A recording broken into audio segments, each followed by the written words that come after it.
आज आपण रहस्यमय असणाऱ्या कामाख्या देवी मंदिराबद्दल जाणून घेणार आहोत.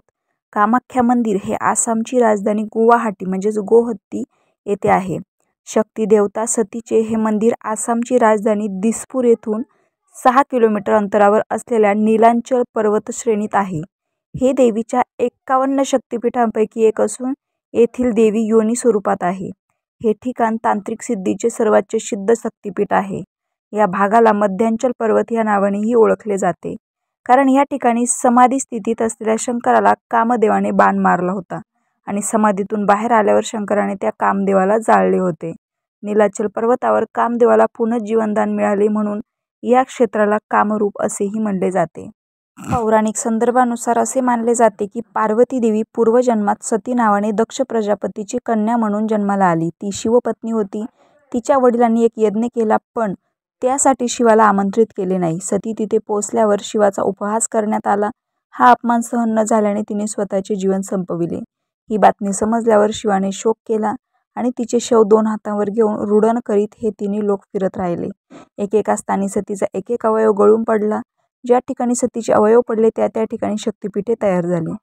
कामाख्या येथे सतीची योनी गळून पडली अशी धारणा असल्याने योनी पूजेचे येथे विशेष महत्त्व आहे. वर्षात एकदाच येणारे अंबुबाची पर्व जगातील सर्व तांत्रिक, मांत्रिक आणि सिद्ध पुरुषांसाठी महत्त्वाचे स्थान आहे. हे अंबुबाची पर्व भगवती सतीचे रजस्वला पर्व असते.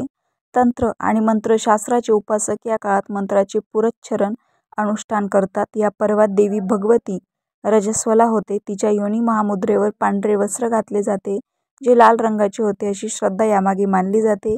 मंदिरातील पुरोहित वर्ग ह्या वस्त्राचे तुकडे भाविकांना प्रसाद म्हणून देतात.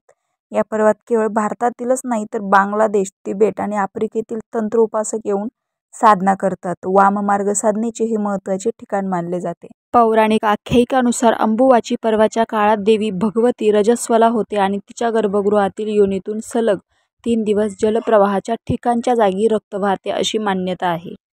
कामाख्या तंत्रानुसार योनी मात्र शरीरिणी कुंजवासिनी कामदा रजस्वला महातेजा कामाक्षी देताम सदा.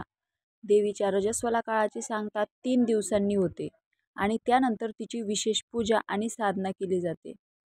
ह्याविषयीची आख्यायिका अशी आहे की असुर राज नरकासुर अहंकारी होता. भगवती कामाख्याला आपली पत्नी करून घेण्याची त्याची इच्छा होती व त्यासाठी तो आग्रही होता.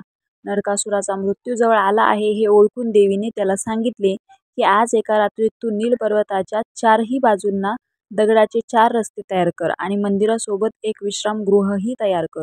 तू हे पूर्ण करू शकलास तर मी तुझी पत्नी नक्की होईन आणि नाही करू शकलास तर तुझा मृत्यू अटळ आहे. अहंकारी राक्षसाने सकाळ होण्यापूर्वी दगडाच्या पायऱ्यांचे रस्ते तयार केले, पण विश्रामगृहाचे काम चालू असतानाच देवीने एका मायावी कोंबड्याच्या द्वारे सकाळ झाल्याचे सूचित केले, ज्यामुळे रागावलेल्या नरकासुराने त्याचा पाठलाग केला. ब्रह्मपुत्रेच्या दुसऱ्या तीरावर पोहोचलेल्या असुराने त्या कोंबड्याला मारले. हे ठिकाण आजही कुट्टाचकी नावाने प्रसिद्ध आहे. रामकृष्ण हरी.